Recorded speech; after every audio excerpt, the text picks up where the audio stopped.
Welcome to the Arsenal show. It's not a great start for Arsenal. A 2-0 loss to Brentford. As you've seen in the title, it's an early loss. But is it that much of a surprise? We saw the starting lineup.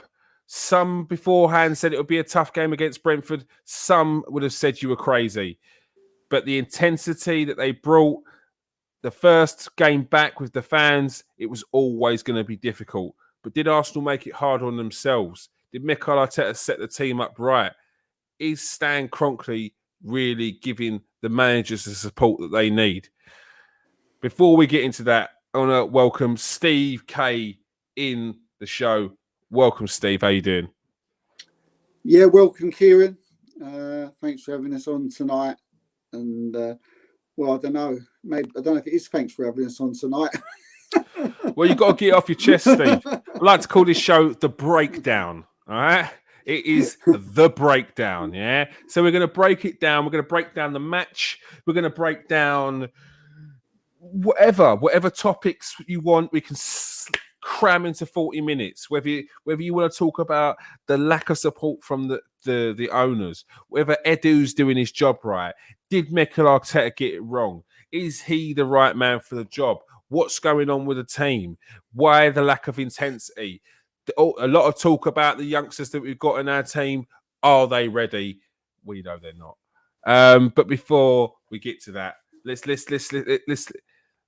Friday's game, Steve. 2-0 loss. Give us your recollection of it. Well, you know, when the game started, I never thought it was going to be an easy game. Brentford, they was obviously, you know, they're coming up from the Championship, first time in the top flight for 74 years. The crowd was absolutely buzzing, and it was going to be a tough game from the off. But look, I didn't expect it to pan out the way it did. Taking nothing away from the Brentford performance, I thought they was excellent. I thought, if anything, it actually showed. If anybody didn't know where Arsenal were at this moment in time, I think this Brentford game did show a lot of Arsenal fans where we are, and the things that we got to do. And who's to blame? The game was from the off. There was nothing. There was too many young kids. The young players you would call our experienced players. They were just they wasn't on it. But then again, at the same time, what do we expect from them? I've said from a long while now that there would come a time when you would look around and you would say, this is Arsenal, this is where we are, get used to it. Mm-hmm. And I think this is the time that Arsenal fans have got to come to that reality. Mm-hmm. That this is where we are. I said that there'll be a time when, because of all the runnings of the club, the not buying of players when we should have bought them, and I'm not talking about the odd one or two coming in each season. I'm talking about when we've needed 4 players and we've bought 2. Your Chelsea's, your Liverpool's, your Man City's, whenever they need what they need, they buy them. So each year, they have just been strengthening and strengthening and strengthening. And also the teams below us were doing the same, and Arsenal was just staying still. And the game was just, was I shocked in the end? No. Right. Before you go on, let's look at the starting lineup. Arsenal started off with Leno in goal, Callum Chambers at right back, new signing Ben White at centre back, partnered with Pablo Mari, left back Kieran Tierney, central midfield pairing of Granit Xhaka and Sambi Lokonga, Gabriel Martinelli on the left, Emil Smith-Rowe at number 10, Nicolas Pepe on the right wing, and Florent Balogun up front. A very...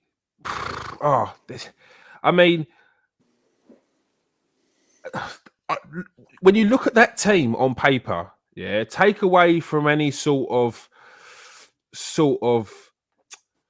as a fan, you have what these players are like at youth level. You know what looking at that team on paper, that's a weak team.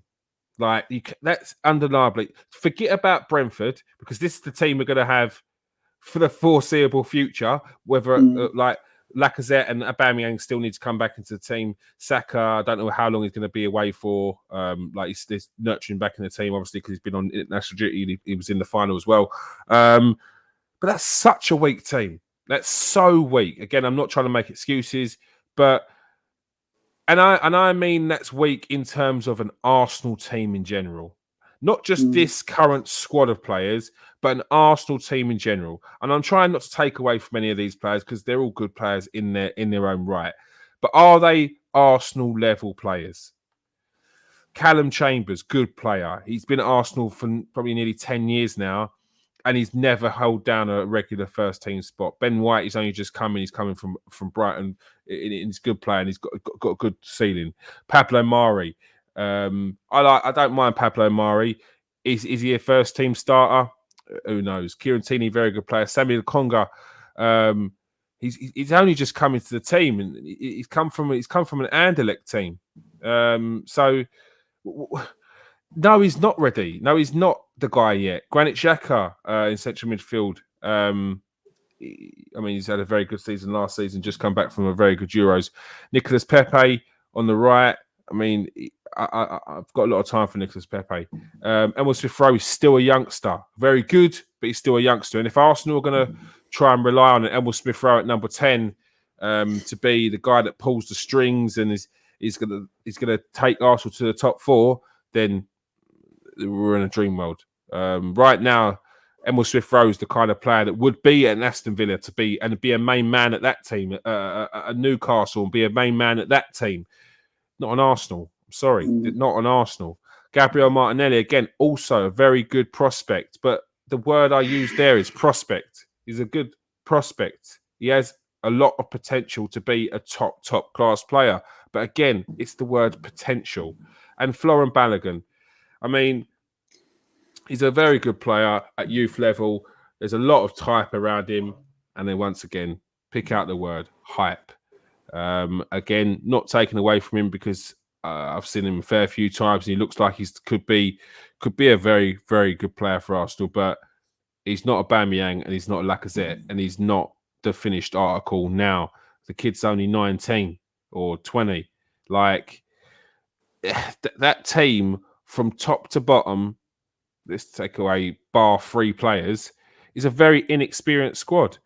How have Arsenal got to this position now, Steve? They've got to this position now due to poor running of the club. It's as simple as that.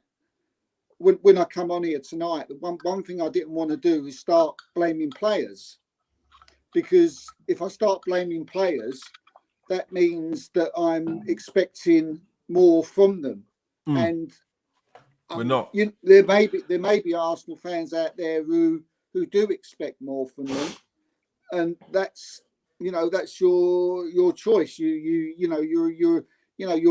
opinion. You have your right to your opinion. But for me, none of those players, are living. Should be living to the expectations of what a lot of Arsenal fans or Arsenal as a club in the past should be doing. You've already mentioned the young kids there. They're not ready. Why are they playing? They're playing because of the lack of investment. And because of the drop in the standing of the club now, I'm afraid players do not want to come to Arsenal Football Club anymore. I'm not having it. They do not want to come. They do not want to come. It's too much of a chore. Yeah, It's too much hard work. You may get the odd player every now and then who will come, but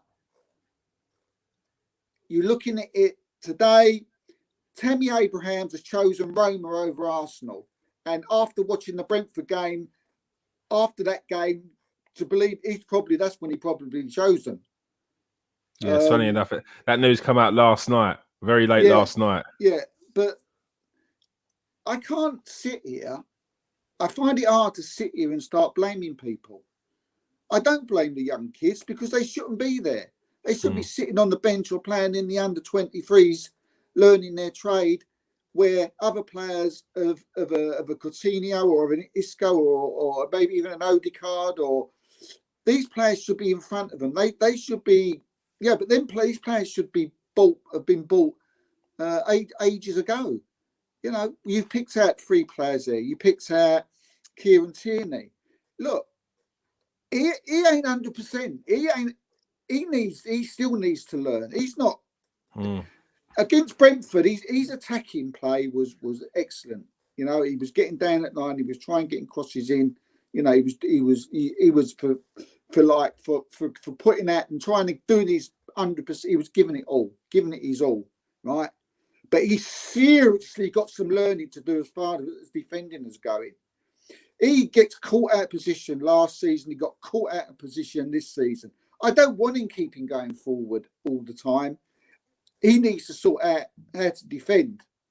And there was a few, stills brought up where they were showing where Kieran Tierney should be and where he wasn't because he was halfway up the pitch. But what I don't understand is in pre-season, when Kieran Tierney was going forward, El Nene was dropping in at left back, and if not dropping in, he was sort of angling his positioning, so he was covering he'd be prepared for if there was a breakdown at side. How's that totally gone out the window now? Well, I think the normally that is what is happening. We had Gilberto Silva who did that when Ashley Cole went forward. Yeah. And very similar players, Ashley Cole and Kieran Tierney. Ashley Cole wasn't good at defending, so we had to have that midfield player who did move across, and we had it in Gilberto Silva, who not only did it for the left, he also did it on the right if the right back went forward. But we certainly didn't have it against Brentford, and I'm not Lokonga is not he's not ready as far as discipline wise to do that yet. I don't think he's ready to play that role. It's a bit unfair to I feel these are all professional footballers, and if you're going to go to a club, you should be prepared to play and you should be ready to play because you're good enough. But it's a bit unfair that he's in that position already. Like, was he brought in to be the main man in central midfield already? He was, but I think Kieran. No disrespect to Lokonga because he's one of the. I didn't think he had a good game against Brentford. Yeah. Arsenal fans thought he had a fantastic game because he spoke to the reporter after the game. So he's a hero now. Kieran Tierney is the best player at Arsenal because he goes in for a couple of hard tackles and you've got to look at what they're doing on the pitch. Lokonga, he didn't have a good game, but I'm not going to have a go at him because it was his first game and he's a young player. And I want to see a few more games first before I start going, at Lokonga. But the fact of the reason why Lokonga's there, Kieran, is because of, again, we go back to lack of investment. And we're having to bring in a young player from Anderlecht to cover when one of our midfielders are injured. Thomas Partey is injured, and we're having to bring in a young 19-year-old to cover him. We've got a goalkeeper called Leno in goal. If he gets injured, we've got Runnison to come in. If Kieran Tierney gets injured, we've bought Nuno Tavares. Yeah, it was a backup left back at Benfica. Yeah, we're buying backups. We're back up, and it's getting to that stage now where it you know, we're probably going to talk about Edu, but again, he's another one I don't blame, because if a player doesn't want to come, what can he do? You know, what can he do? I'm sure he would want to buy Ryan Bertram. I know for a fact that Arsenal wanted him, but he decided to go somewhere else, and that's the trait that seems to be happening lately. You know, and the player I'm not going to have a go at Ben White because it was his first game, and I know he's a good player. Well, let's Pepe, Pepe. Go on. It's no. My whole point was when you've got your three experienced players who are, like I know who you was referring to, but when you've got 8 others who are just not up to standard, you can't expect those 3 experienced players to go and win you a football match. Yeah, let's do a player rating. Yeah, let's go through them on your idea who you thought and how they played. Yeah, quick one. Leno. 5. I thought it was fault for the goal. I know a lot of people didn't. And quickly, I've heard a fair few pundits say that Leno's distribution is too slow. It's not good enough at times, and he makes a few mistakes which have cost goals. Agree? Yeah. Oh well, it's not the first time, is it? You know, and the goal that, I mean, you know, I bow down to your experience with, you know, when it comes to goalkeepers, Kieran, and I mean, but just to me, you know, there was a long way before that, you know, that ball got inside that near post. So and they tried to blame Chambers. Fair enough, he should have dealt with it a bit better. But yeah, he makes too many mistakes. He can't hold on to the ball. I've said a lot before, you know, the way Martinez and, you know, the way he catches the ball and he holds on to it, and, you know, he's more, you know, he commands his box better. Leno, as soon as he gets the ball in his hands, I'm just, you know, it makes my nerves bad. But was it his fault, that goal? I don't know. Yeah, I mean, he'd be thinking to himself he could have done better, and he'd probably be seeking solace that Chambers was getting blamed for it over him. So he'd probably keeping his head down for the next few days and putting in a few decent training performances. Callum Chambers got subbed at about 70th minute, something like that. Yeah, again, Chambers. I like Chambers. You know, he normally puts in a good performance, but I didn't think he had a good performance against Brentford. And 5.5, 6. Give him a 6. Give him a 6. We don't do halves over here. No half measures, only full measures. It was better than. I didn't think he was at fault as much as the goal as Leno was. So I've got to give him a 6. Ben White on his Arsenal Premier League debut. Is he thinking, oh my God, what have I got myself into? What have I got myself into? Ben, he had a bad game, didn't he?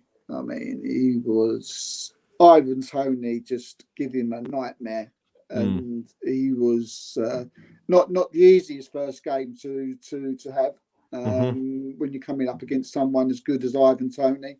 But yeah, I mean, he didn't do well there. I give Ben a 5, but I'm sure he'll improve on that. Yeah, look, as we said, if we're looking at the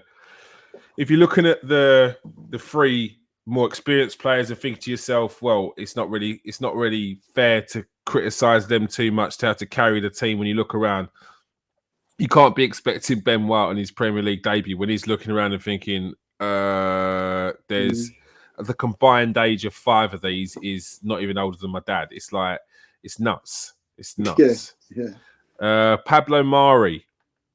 Yeah. Again, nothing major. Again, he looked a bit on the ball. He looked a bit nervous when given the ball. Yeah, not a great day for him. 5. God, this is not getting good. Kieran Tierney, fans' favourite. My favourite. I love a bit of Kieran. You know, Yeah, you know my player. You know the type of player I like. I like that player who's got that combative. You know, one of them, and he's got that, and I love that. But Kieran, you've got to sort your defending out, mate. Mm-hmm. You've got to default. You know, you was good going forward, but you time and time again, you know, you was getting caught up the pitch. Whether that's your fault or whether that's the Congas or Jacka's fault, I don't know. But this should be sorted out. So I would give Kieran. Oh dear. I'll give him. I think he was Arsenal's best player, so I'll give him for the 4. I'll give Kieran a 7. All right. So, but do you think Kieran Teeney's seeing what's around him because the kind of player he is? He's the kind of player that's in a very good team. I don't think his shortcomings would show up anywhere near as what this would in this team. But I also think in a good team like in a Leicester, I don't think his shortcomings would show up anywhere near as much as they are in Arsenal. Arsenal just all over the place. And do you think with the kind of player that he is, and the mentality is, he's seeing nothing happening and thinking, I need to grab this by the scruff of the neck. I need to create something. I need to do something. And he's putting too much on himself. Yeah, I think that's spot on. I think that's a great point. I think you put that absolutely beautifully, brilliantly. I think he exactly does that. He's got that way about him that, you know, when he feels that no one's doing it without repeating you, that he needs to go and, you know, do it yourself. And you also said, like, in a better side, you know, or in a good side. I think I said before, I noticed a different Kieran Tierney when he played for Scotland. I noticed when Kieran Tierney for Arsenal, I look at him as, like, as you said, a bit rash, you know, a bit, let's get down the line, well, you know, get the cross in, and maybe not thinking about, you know, jobs at hand in other places. But when I see him play against Scotland, I see more experienced Kieran Tierney, a more grown up Kieran Tierney, someone who seems to have enjoyed doing the one job while others were doing other jobs. I mean, he played for Scotland in that back three. I thought he was excellent. I thought he was excellent in that back three. But for Arsenal, he just seems that he wants to take too much on, and you know, he's not the only player who probably gets found guilty of the same thing. Yeah, it must be frustrating, because that's one thing Arsenal aren't doing, is they're not creating enough chances. And yeah, are they going the right way about it? But we'll get on to that in a sec. Sambi Lokonga. Yeah, 10 out of 10 for his coming out after the game and talking. And I'll give him that. Yeah, it wasn't. I was watching him quite closely, and what I wanted him to do, I wasn't seeing. You know, I thought he would be getting the ball and giving me a little bit of something that I've not seen before. But particularly on this one occasion, I just see what Elneny could have been playing. It wouldn't have made a difference. You know, I wanted to. So was Elneny injured? No, he wasn't. He's on the bench. No, so it's quite surprising that he started with Lokonga. I understand that in pre-season, Lokonga's looked good. He's looked sharp. Yeah. He's looked like a lot more mobile. Like, he likes to drive past the first man. He loves to spray a ball. He's got good vision. That's but what I was quite surprised that he did start. Yeah. I mean, I thought I wanted to see him start because I thought he would give us more than Elneny. I thought he had a little bit more to his game. I hope it ain't because it was just in pre-season friendlies and then the pressure weren't on, and you know. But again, like I said at the beginning, I don't want to have a go at him too much because it was his first game, and I want to see what he does if he keeps in the side. And I think it'll probably be the wrong thing to take him out the side now, because that's something I don't like. Because if you're just going to take him out, I don't know what you're going to achieve by that. The same with Pepe. They used to just keep taking him out. I think we need a solid, whatever happens with our team. If we get big 6-0 by Chelsea, I want to see the same side gel together. But yeah, I mean, I can't give him any more than a 5. He never give. There was nothing. He didn't give him nothing. Didn't give me nothing that I expected. Maybe I was being harsh. Maybe because of what I see in the the friendlies. But no, 5 for me. Yeah. Granit Xhaka. Granit Xhaka again. Granit Xhaka was Granit Xhaka. He captain's armband. He was the one who I thought was going to be the one that sat, and he plays the ball forward. And like many people think, he does go forward with the balls. He had one. He got caught once when Leno played the ball out to him with it back to play again. We've seen that before. But again, nothing special. I'd give him a 6. Christian Norgard actually came out and said that they targeted Granit Xhaka to nullify the play in the middle, to make it ineffective, so that Arsenal couldn't create anything from that middle. Did that show? Yeah. I mean, he didn't pass the ball forward as much as what I've seen him in certainly last season. I've always thought he passed the ball forward. It's like when someone says something about a player, you make sure you make a point of seeing, is this right? Is this true? But he does pass the forward. But I think they took him. They probably took him out of the game. I was quite surprised that he was given that job. From what I've seen in pre-season friendlies, because it seemed that Lokonga was the one that was doing that. But no, it was it was an average game from Granit Xhaka, and yeah, I mean, if that's what the Brentford player did, he did his job. Yeah. Nicolas Pepe. No. he does. Nicolas Pepe. He was trying. He was running. He was trying to do. Sometimes he was trying to do too much. Trying to take on 2 players when he was probably better off laying off the ball. Yeah. But then again, saying that, he did try. He was going at them.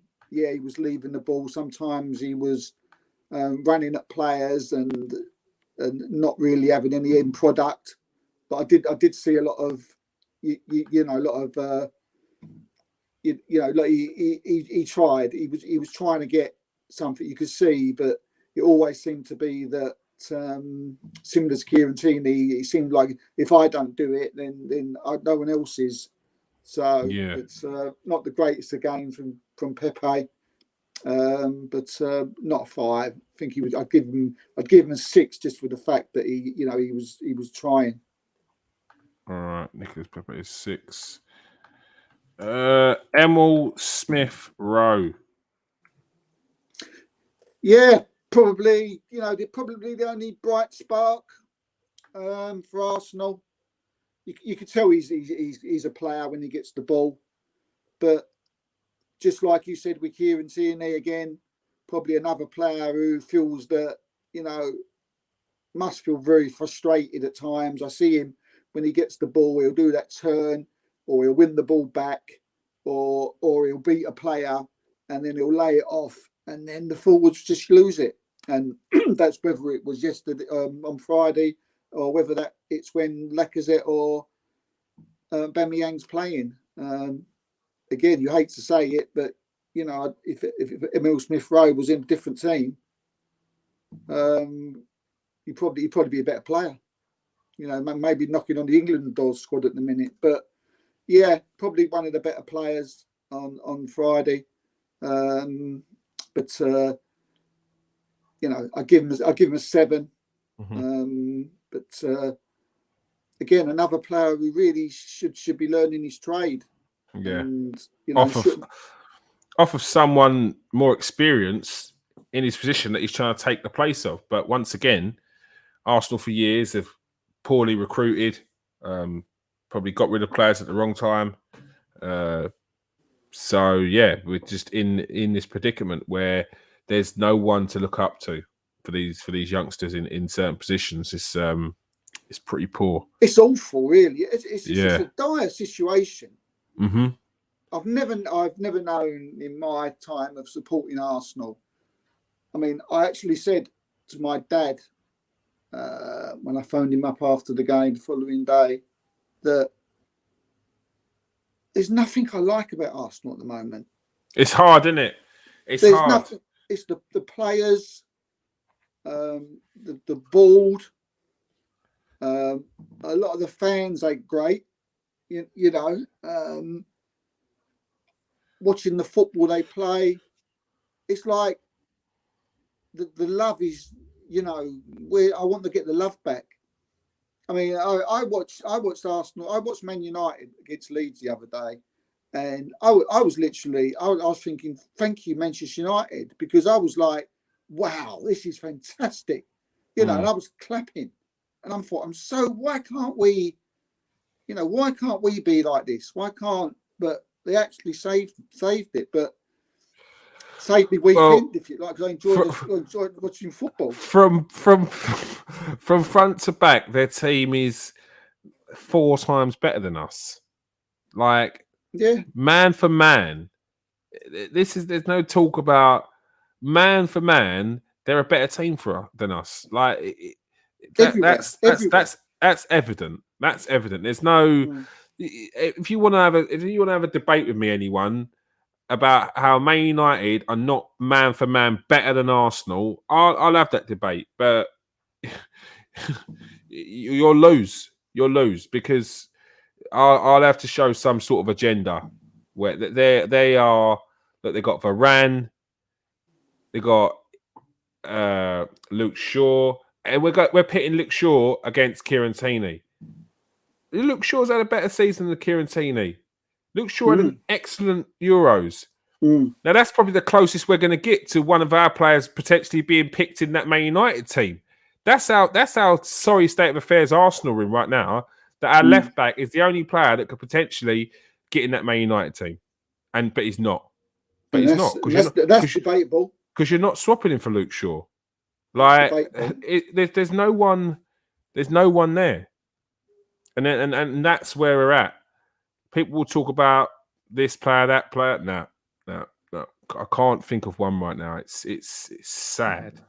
Gabriel Martinelli, which it's actually quite surprising that he was even in the squad. Well, not in the squad, that he was starting because he's only just come back from the Brazil squad.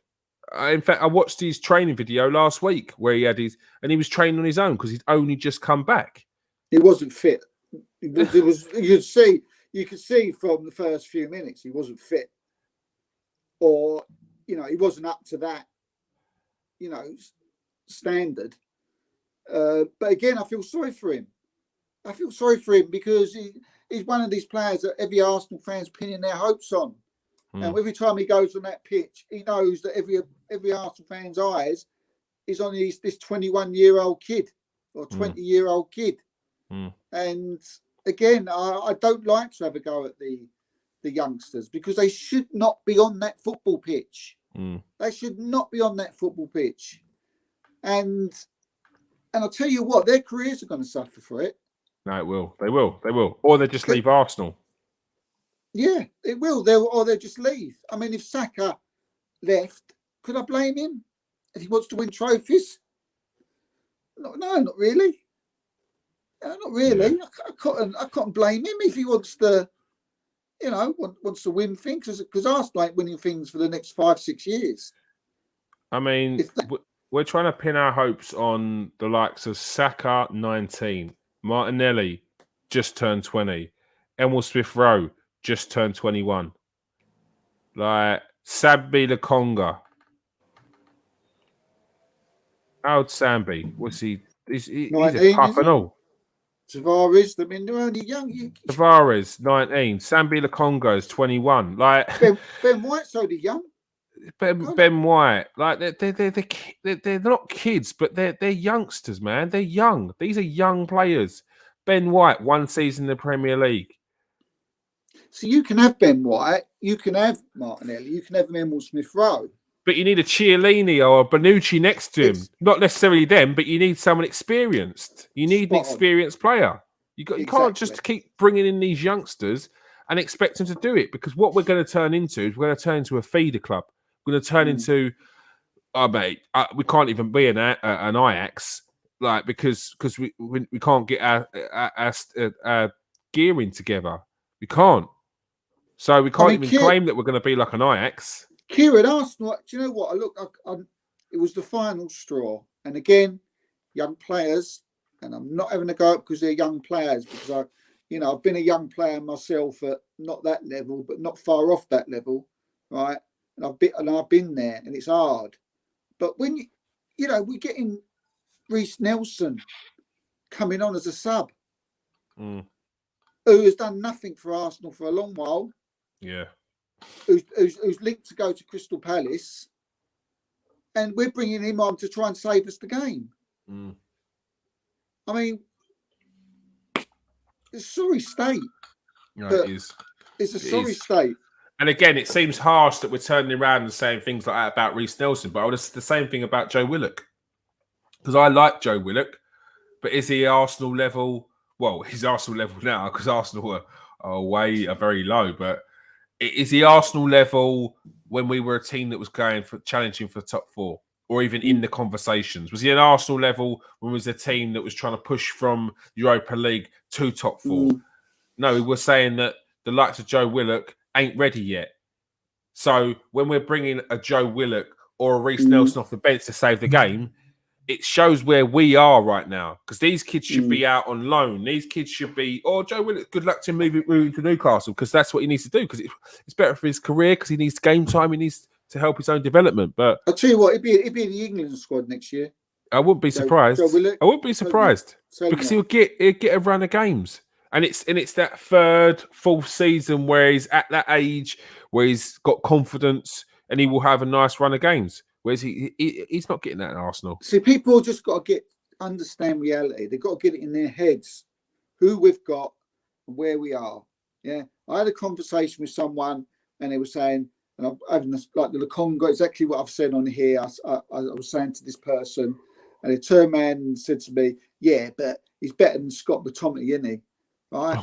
And I'm like, I can't. I thought I just can't. And that was the end of the subject, because I just can't keep on having these subjects and these conversations with people who just got this, who are being fooled by Mr. Kroenke or fooled by Arteta because he hasn't got nobody else, into saying that these are good players. None of these kids, none of them, maybe not even Saka, would get in the top 4 of the Premiership at this moment in time. Think about that. Think about it. How stars, who we consider as stars, and would not get in them side. And I've gone through the sides and I've seen, well, would I put him in? Will I put him in? And there's no way. Stop Scott McTominay. It's not even a conversation. It was such not a conversation that I never even went on with it. Yeah, you didn't reply. Martinelli, what are you giving him? Wasn't fit. 5. And Balogun, Florian Balogun. Another player again, just like Martinelli, just like who's the up Smith-Rowe again.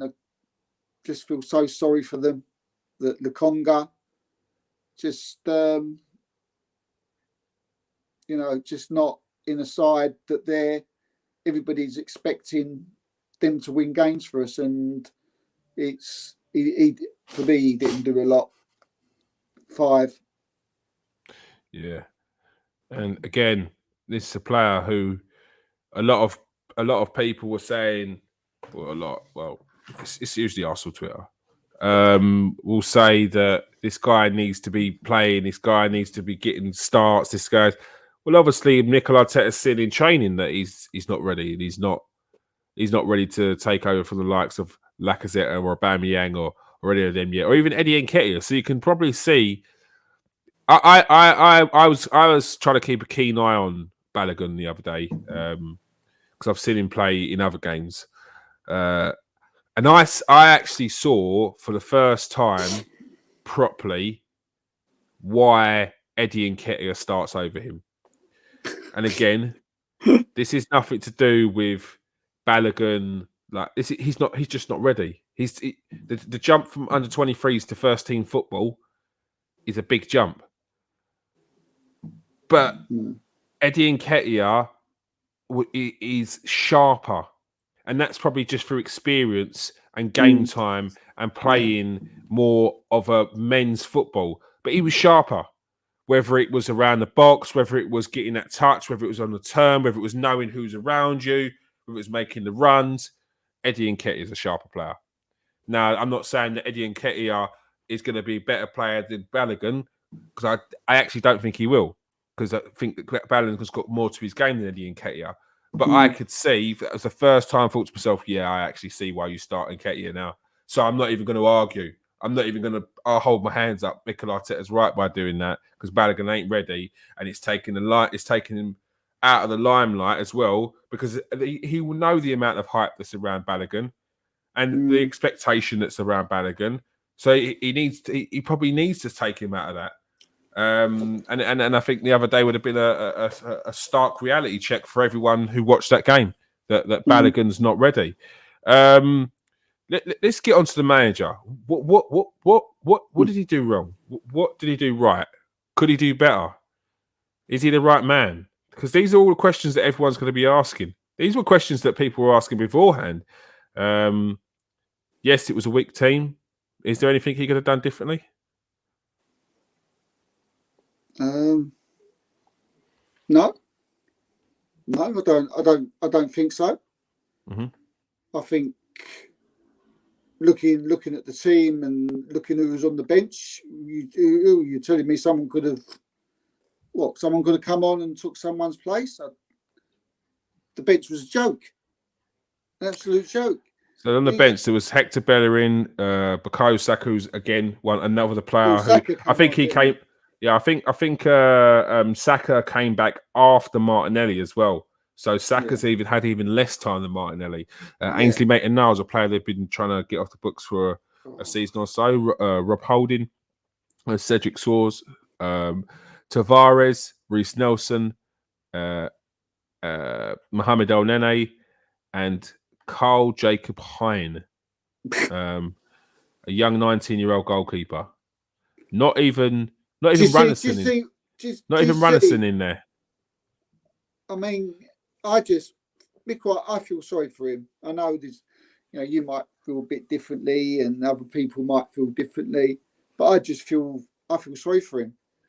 No, I don't feel differently with regards to. I mean, if you don't tell me this team doesn't need major work, major signings, and I'm not talking about big names. I'm bored of the big names that get put our way. Yeah. Unless it's someone like a Coutinho, who not has got something to prove, but he probably needs to, I don't want to say humble himself, because I don't know the guy, but there's not big clubs that are in for him at the moment. Yeah. So like what happened when he went to Inter Milan, it didn't work out there. He came back to Espanyol. He became a big fish in a small pond at Espanyol. Then he got the Liverpool move, and then his career just fluctuated from there. But that was not a surprise, because there's a reason why Inter Milan picked him up, because they knew he was going to be a quality player. They knew his talent. So if you've got to throw a name like that to me, that's a big name. I don't want to hear no other big names. I don't want to hear Martinez. I don't want to hear these players because sticking a Martinez in this squad ain't going to turn this squad into a decent team. It's just not. That's not going to happen. No. Arsenal need 4 or 5 players. 4 or 5 players in key positions. Goalkeeper. Yeah. Right back. Central midfield. Central attacking midfield. Yeah. Centre forward. That's 5 players. That's your backbone. That's your spine. When Mikel Arteta come into the club, right, we was in a right state, yeah, and we all said, Kroenke's got to back him for us to judge Arteta. Yeah, right. Those were the words, right. There's no use him just coming in because we all know, you know, with this team, they're average players, and nothing will change until, and we all heard. Yes, it's all going to change from Mr. Josh Kroenke, right? What a load of old crap, right? The guy's never going to insult me again, insult my intelligence, right? He can go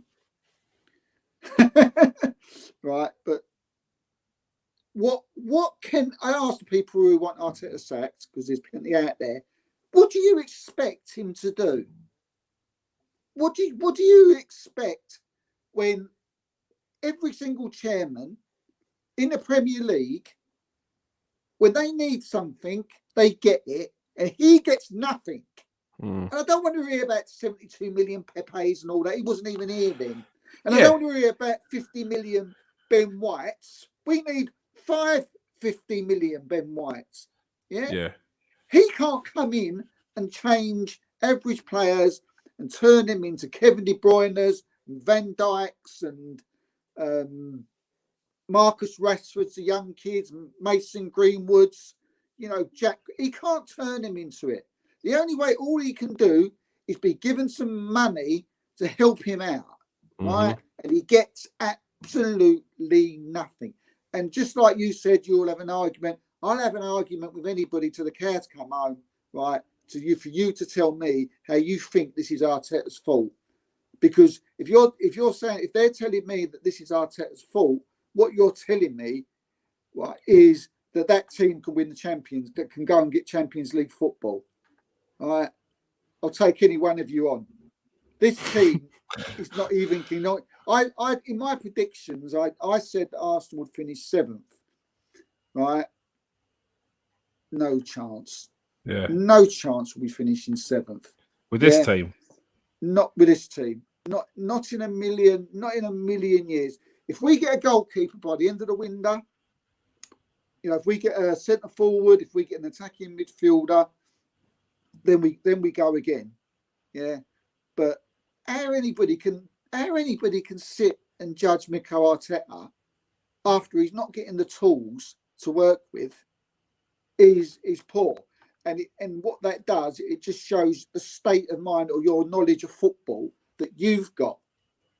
Because you're just expecting this guy to come in and we're even worse. And the reason why we're worse is because footballers like Alexander Lacazette and Aubameyang are just cannot be bothered. Coasting. And having a cold the weekend. What a load of old arseholes. Right? Sorry for my language, right? I'm not having it. I'm not having it for the fact that both. You're not buying that they were both ill. No, I'm not having it. I'm surprised. I'm surprised nothing's come out since then because I thought that as soon as that news come out, I was quite surprised that it was both forwards have been said they're ill. So I'm quite surprised that since then there's not been any sort of real. No, I'm not buying it. This, and that. Especially after the loss, like I don't believe they're both ill. Rah. It's the first time I actually heard it today when someone said that. As soon as I see it. Do you believe it? And they said, look, we can say we don't believe it, but we have to take their word for it until we find out otherwise. Otherwise, we're just just guessing. But you're saying you don't believe that they were both ill, no? No, I think I would be. We'll put it this way. I can't. I haven't got a crystal ball, and I don't follow them around everywhere they go. Mm-hmm. But it seems a very strange. I mean, I know the two people's type of characters, and I know if they get the ump, they're like, I could just get this picture of them. Oh yeah, we just make out we go. I can get it. Bamian was seen him. You said last week when we said about how he goes off and get. Fuck, I've got to go and have an haircut. I walk in late. I could just imagine going to Lacazette. Oh God, this is a load of joke, isn't it? He's going to play so and so this week. I'm going. I just don't want to play for this team no more. But what do you think? What do you think his reasoning would be? If let's just say they both called a sickie, yeah. What do you think would be their reasoning behind it? I think because they want. I think it's probably a Aubameyang because they want Lacazette out, and he's sticking up for his mate. And there was all the big news about Tammy Abraham's coming in, and that we do want a centre forward. And if a centre forward does come in, which I know 100%, we definitely do want a centre forward. Mm-hmm. At the moment, even I don't even know who that centre forward might be. But if there's a centre forward come in, I can imagine them two getting the ump about it. The news coming out that Arsenal are trying to get Aubameyang off the books is the story of today. Are you surprised after last season? Do you feel that there is a bit more behind it? That the ill discipline, the camaraderie between him and Lacazette is reached a tipping point, and if they feel they're getting rid of one, they have to get rid of the other as well and start afresh.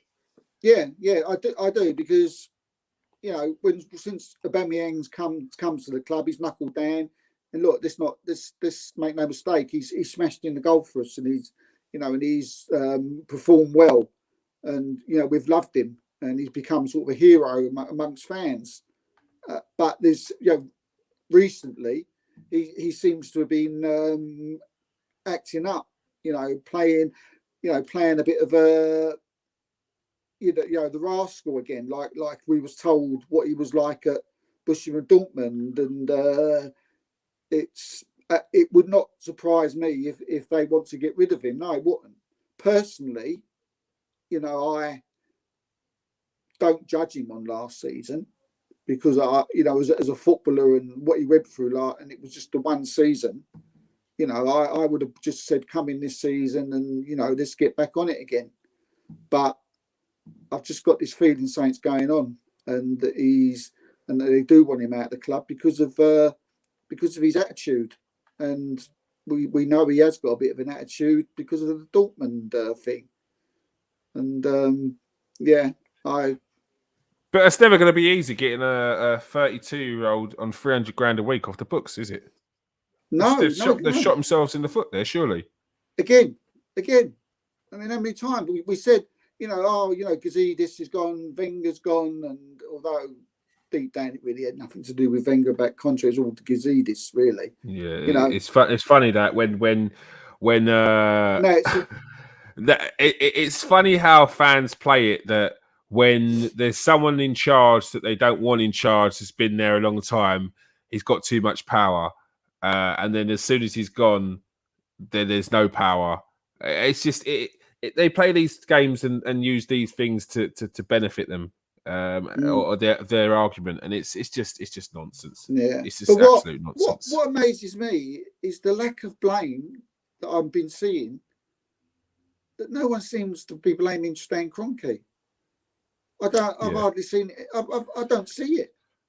Yeah, and I can't, and I don't see how football Arsenal fans cannot see that here's the problem. There was a time a few years ago when Arsenal, we all said the famous words, we need two players to win the title. Now we need 6. Yeah. So to win the title, 6 to win it, 6 to get top 4. 6 to get top 4. 6 to get top 4. So does that not tell you something, that it's not the players, it's not the managers that are trying to. It's the man at the top. How can you go from winning 2 to 6? Steve, in 4 that years? season that you spoke about, that season, it haunts me, because what did we buy that season? We bought Petr Cech. We bought one player, and it was a goalkeeper. Yeah, And that's not to say that. I know, but if Petr Cech's going for 10 mil, you take it. But yeah, but if we needed more than a goalkeeper. We needed more than a goalkeeper. If your Pep and Cech comes up, you go, well, yeah, he's great. But if you're telling me that's my only player, or especially with the wages, I can imagine Cech was on. Mm-hmm. Yeah, I can imagine that being extortionist. I can just imagine that. You say, no, I want 2 players so I can go and win the league. We had Chesney, was it at the time? Yeah. I mean, he would have done all right. He would have been all right. He's won 3 Scudettos, since then, or whatever it may be. I'm sure he's won 1 or 2. But again, you got the word right. It's just a haunting thing. And why do not Arsenal fans see that and remember that instead of? I know why. It's because it's easier to say that player's this or that player's that, or the manager's rubbish, this second. It's an easy get out. So is Stan Kroenke going to use Mikel Arteta as a scapegoat? How long do you think this can go on until they do replace? Or do you see this ending up like an Unai Emery situation? Well, if fans sack managers. What about players? Players sacking managers? Well, that's what it should be. Two strikers not going missing the day before a game, potentially not going to be in the Chelsea game. Players not putting in the shifts. Players not good enough. Players that we thought were good enough just ain't doing it. Trouble is, we've got 10 players we need to sack. But I mean, like, are the players going to end up being the demise of the manager as well? Well, yeah, because they were the demise of Emery, weren't they? Wenger, Steve. A lot of these players are still here from Wenger. There was that time when I quite liked Emery. Do you know what I mean? I didn't think he was top tier 1 manager, but do you know what I mean? I liked him, and again, it's all sort of like looking things into behind closed doors, and you think, well, is it or isn't it? But Arsenal not winning 6 games last 6 games of the season when we needed 1 point, 2 points. Yeah, I'm not having that. Yeah, I'm not having it. I'm not having it. And I think that's where I think that's where I was losing it with Emery. I would tell the players as well. I would say, you lost then. Don't give me all that. Right, and I'll tell them to their faces and all. Crystal Palace, Brighton. I was there that day. Like, forget the Europa League final. Arsenal should have been in the top 4 before that. That Europa League final against Chelsea. They should have. The shackles should have been off, mate. It should have been relaxing. It should have been the case. It's a final. Enjoy it. Instead, it was, this is your only opportunity to get back into the top 4. Yeah. So it was great that he went to Villarreal and he's done really well and he's gone and won the Europa League. Yeah. So, yeah, it was his fault, wasn't it? So, look, we've had the three of the best football brains in football. Arsene Wenger, Unai Emery, Mikel Arteta. Their football brains are up there with the best in Europe.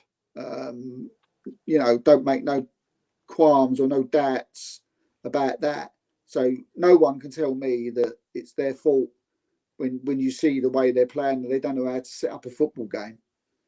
It's the players. Their Arsenal players are average, and they will finish in an average position, probably around about 9th or 10th. And Arteta probably will get the sack, and someone will come in. But ideally, the best thing that I want is for the Spotify guy to come in and buy the club. Then that's the only chance I think Arsenal got of, saving themselves in the near future. So the worry is real. You gave a prediction of 7th finish by the end of the season. Did Friday's game change that for you? Yeah, it has. It has changed. It has changed. That was, going by that performance. I'm looking at teams like Everton's, West Ham's, and let me say something. West Ham are better than Arsenal. West Ham are better than Arsenal. They've got a better 11 than Arsenal. And I like West Ham, but yeah, I can't. Europe, the way things are at this particular moment in time, I can't see us finishing. I think we'll be around 10th. That's a sorry state of affairs. Just a bit of transfer news saying that Barcelona, Arsenal interested in Coutinho again.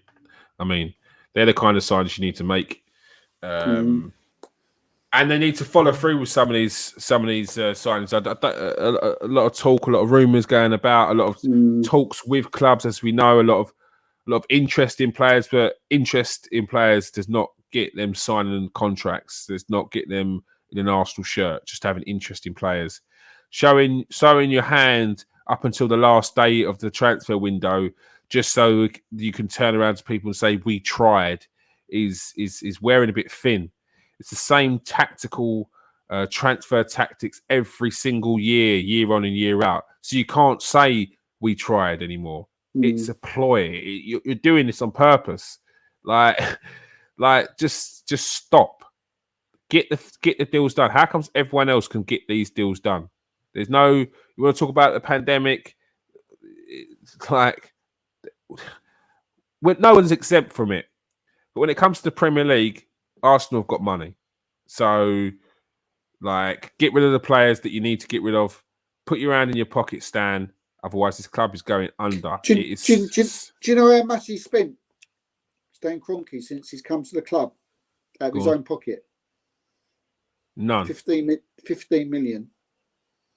See, that's disgraceful, isn't it? For an owner. Second lowest in the Premiership. So I think it was the bottom. Newcastle were bottom. And they're both the same type of owner. Stan Kroenke and Ashley. They're the similar owner. They're there for their business. They're there for business. Now, yes, chairman and owners are there for business to make sure the club thrives and stays afloat. But first and foremost, you can't take a club that when you came in were winning leagues, pushing for Champions Leagues, to then they're now hitting 8th mid-table team in 10 years. Like you can't do that, or 15 years. You can't be a part of that and be proud of that and think that everything's going all right. Josh needs to be looking at this and having a word with his old man, because this can't run. It can't keep going. They still buy the shirts though. They still buy the shirts. Yeah, Steve. But I said that. I don't know how many times I put that tweet out. I'm throwing out the bait, mate. No one's taking it. Do you know why? Because all the people that were shouting loud enough about Kroenke out, standing there for their Instagram pictures with a flares and all that nonsense. Yeah, they're all wearing Arsenal kits. They're all wearing their Arsenal kits under their jackets, pretending that they ain't got it on. They're all wearing it. I've seen them. Oh, so I had to do it. I couldn't resist. No, it's embarrassing because you was there. I didn't go to them protests. I don't go. I know this guy ain't gonna leave because you lot are standing out there for one day. Yeah. Just don't buy the shirt. Don't go to the matches. Don't do any of that. Don't go and get your memberships on the Arsenal.com or anything like that. Don't do it. Don't do it. Go and get your shirt from China. Get it from there. Don't put money into the club's pockets because he's not spending it on you. He's not. He's not interested in that. He's not spending it back on the squad. He's not doing that.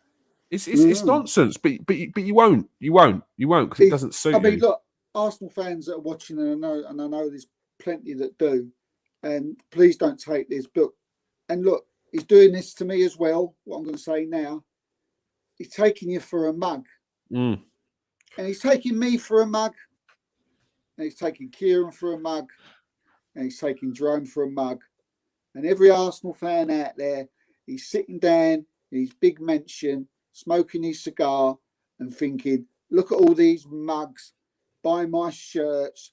Well, I've got this crappy average football team and I'm not buying no players and I'm just raking the money in. That's what he's doing. So ever think of that. But how long could that last? Rewind it and replay it and remember it. How long could that last, Steve? How long could it last that you're using the name to earn a living off the club, to make money? Like, how long can that last until there's a serious decline? Like, we're not getting the next generation of Arsenal fans. Like, our kids don't want to. Oh, do you know what I mean? They don't want to support Arsenal. They're like, nah, I'm not supporting Arsenal. Yeah. Do you know what I mean? Yeah. Like that. When does it get to the point where it's like, I can't really. It shouldn't be too late. It'll get to a point. I mean, my kids and my dad through me Arsenal, and my kids Arsenal, but it'll get to the point when you start to think, because like my grandkids now, I'm thinking if they support another team, then I ain't really bothered because I'll take you and I'll come with you. Do you know what? Because I want you to enjoy football. Exactly. People say football's an enjoyment. It's an entertainment. And my grandkids supporting Arsenal does not fill me with great joy. I'd say go over to West Ham. Even though Manchester United's up there, go and support United. Have some fun. Enjoy football. But it's also a different. It's also a different mentality as well. Like, because I'd say to mine, we go down Charlton. Now Charlton aren't putting up trees anymore. Yeah, Charlton ain't pushing to get into the Premier League. Well, if they get into the Championship, that's like the Holy Grail. And like, but it's like it's a different mentality. Like, you humble yourself. You go there.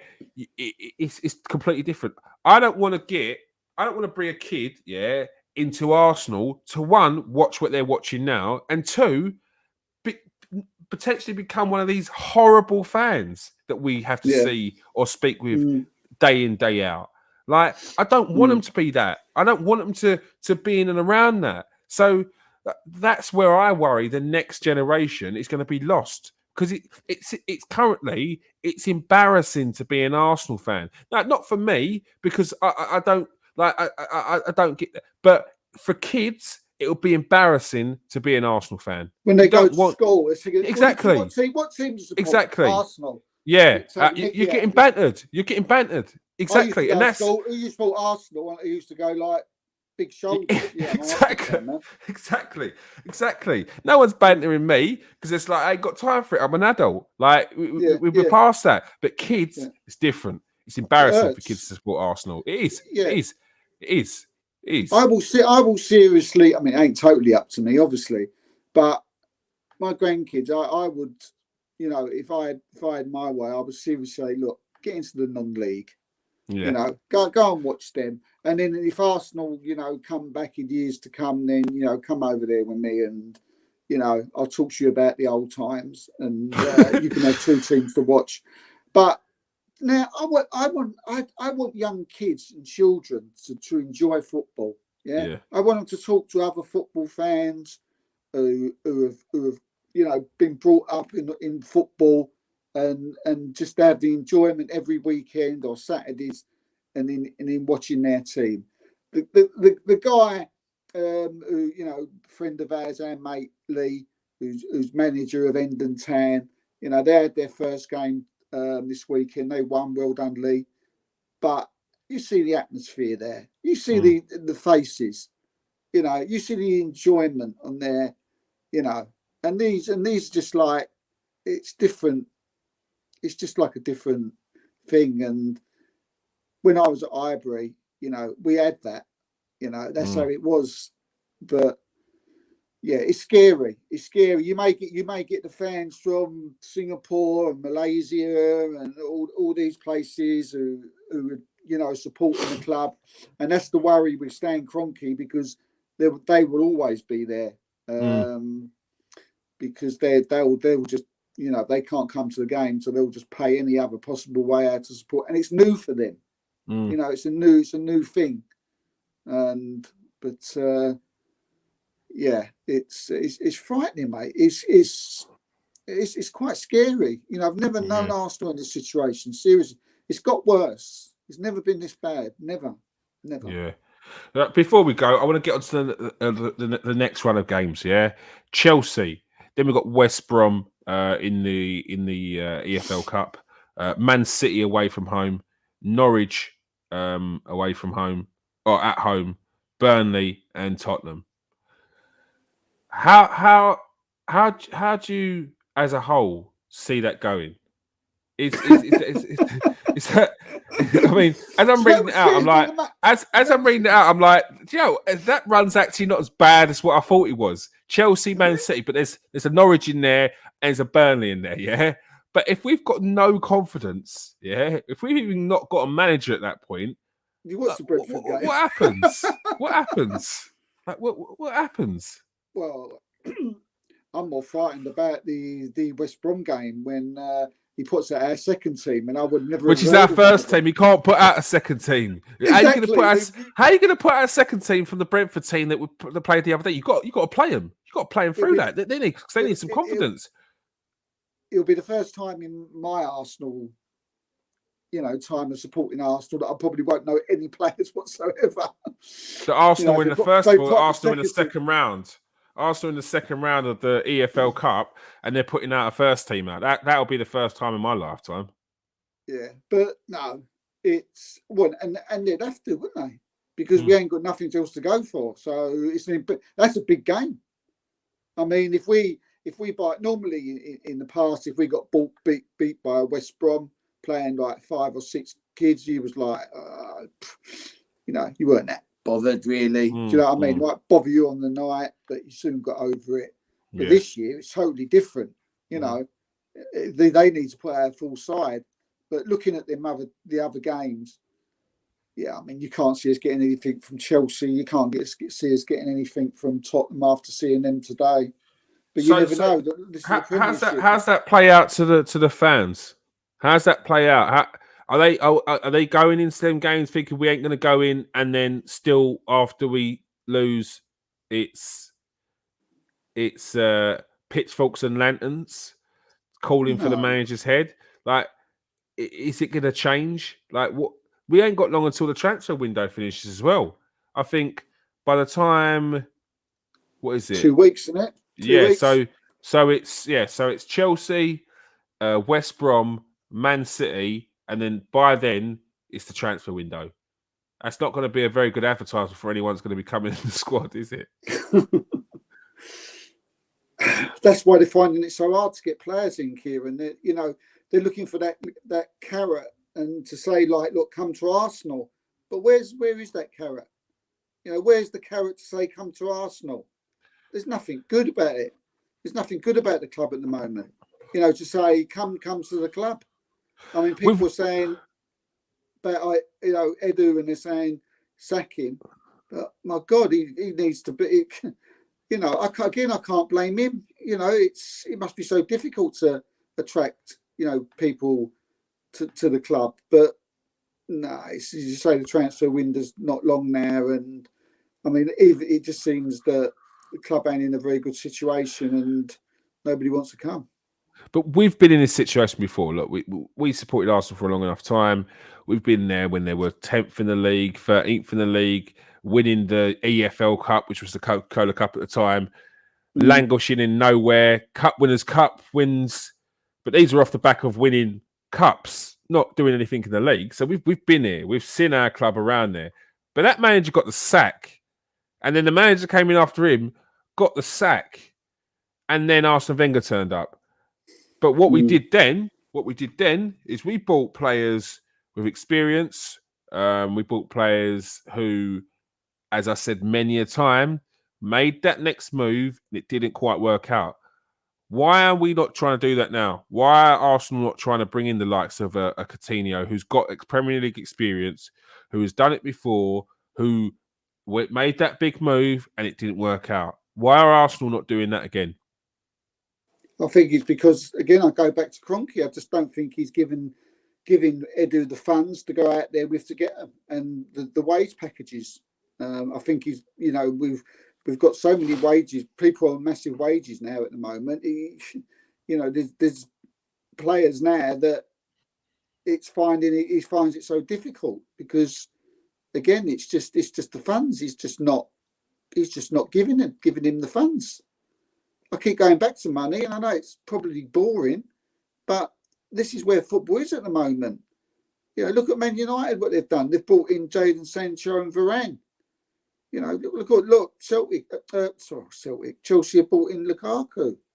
Man City bringing in Kane and Grealish. It looks like. The other way round. And West Ham and Leicester's and Everton's. Look at Everton last season. They brought in, and we're not doing it. So players are going to them clubs and not Arsenal. So you've got to ask yourself, why is that? Why didn't we get James Reed? Why didn't we get Decore? Why have we not got Decore and instead have got Lelonga? And why has Bertram gone to Leicester and we've had to go and buy a second choice left back in Nuno Tavares? Why? I think it's because they're just we haven't got the funds or the wages to offer the players, and I think it'll be the same. It's like with Coutinho, he is leaving. I've been told today he's leaving. He's not been given a shirt for the season, so you can't get no more than he's leaving for that. Straight away you think, God, just a no-brainer. 35, 25 million. Why not? But I don't know, mate. I just think it all goes down to the money. And I was told a little while ago that Sven Mislintat, he was I can't remember the name of the player. It will come to me. Who plays for Royce of Dortmund, is it? Yeah. Arsenal could have got Royce a couple of seasons ago, and everything was done as far as the Mislintat and Royce was concerned. And they turned around and said, "Well, look, we're not looking for that type of player. It's too much money. We're not. You need to look at players, less average, lower down the line." And that's why he left. He said, "I can't work like that." You're asking me, he's got a fantastic name, known for getting fantastic players into clubs, and being told that he has to rein it in. Well, that was always a dodgy one, wasn't it? Look, when Sven Mislintat came in, there was a lot of excitement around it, and for good reason, and it looked like it was going well. Players that Arsenal were being linked with under him. And then it was for me. It was part of the reason why my first red flag with Emery was the fact that Emery and Ralstonelli were working very tightly together, and Sven Mislintat said that I can't work under this. I can't work with that. They want this kind of thing where it's essentially the black book, contacts, friends, and super agents. Whereas I don't work like that. And if the manager and the director of football, whatever he was, is not an alignment, then it can't work. So we've got to go separate ways.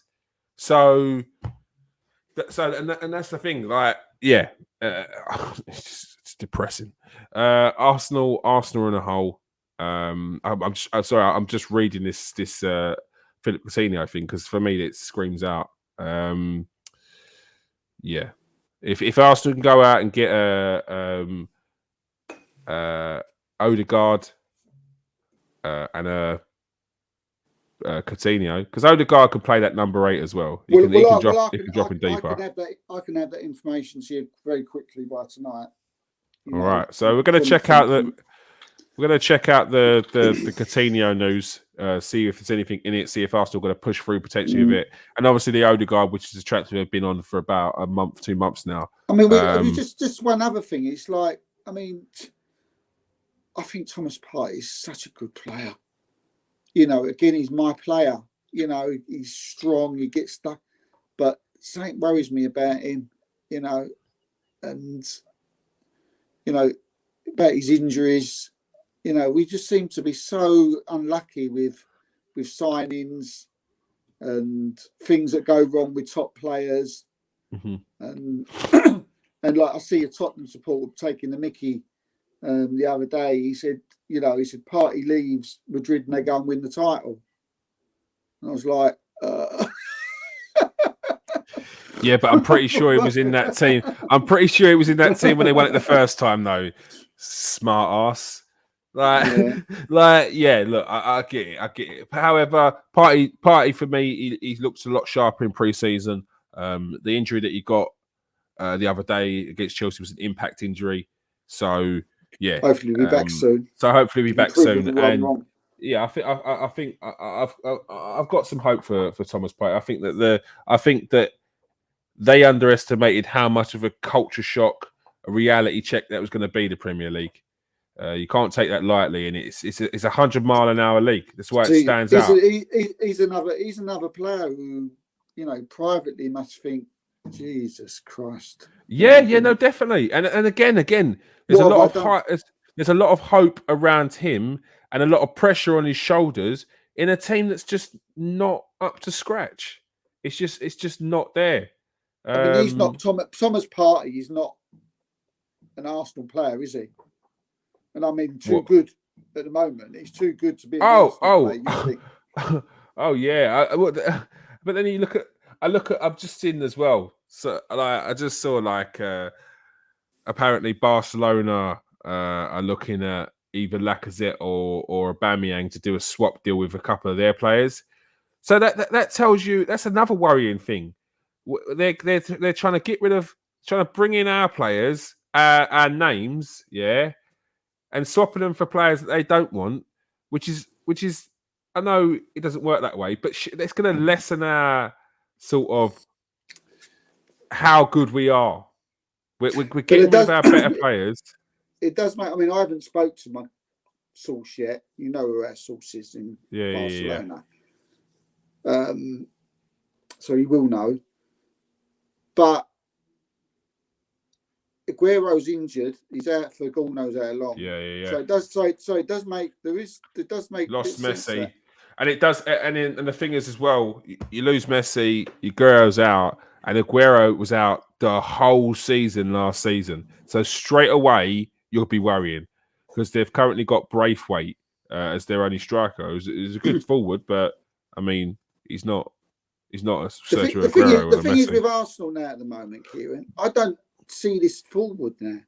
I'm not hearing nothing about a forward coming in. I mean, okay, we had Abrahams. Now that's gone. There's who now? So is Lacazette actually leaving? It didn't feel like it's going to get him off the books, but that seems to have got a bit quiet now. Maybe there's something coming up. Maybe there's something in the pipeline for potentially a Aubameyang or a Lacazette that's leaving. Who knows? What a mess! It's an absolute mess. It's a serious mess.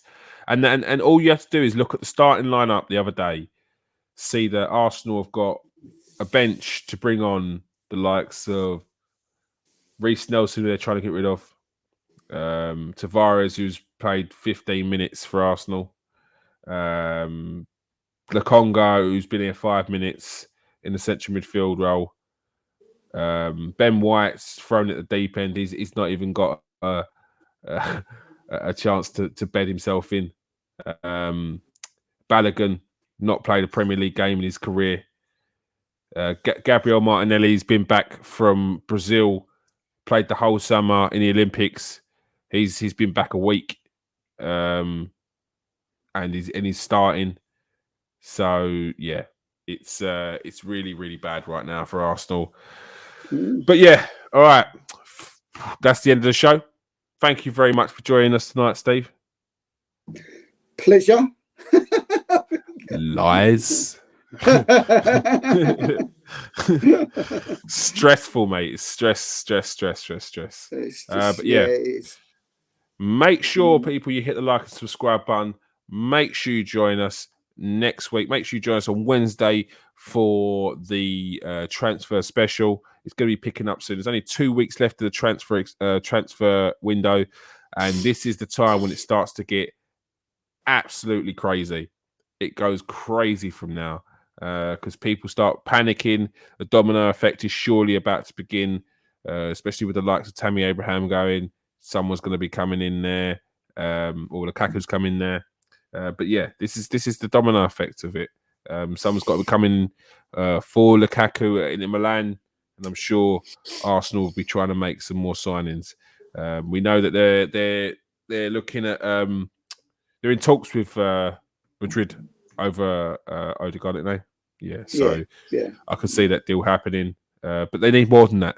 They can't, because Odegaard was here last season, although for the second half of the season only, but still he was here last season. Arsenal need more than just Martin Odegaard, and it wouldn't be fair to put all this on Martin Odegaard's shoulders to say, yes, this guy's going to change our team, because he's not. So yeah. All right, people, thanks for joining us. Peace out. Stay safe and wash your hands.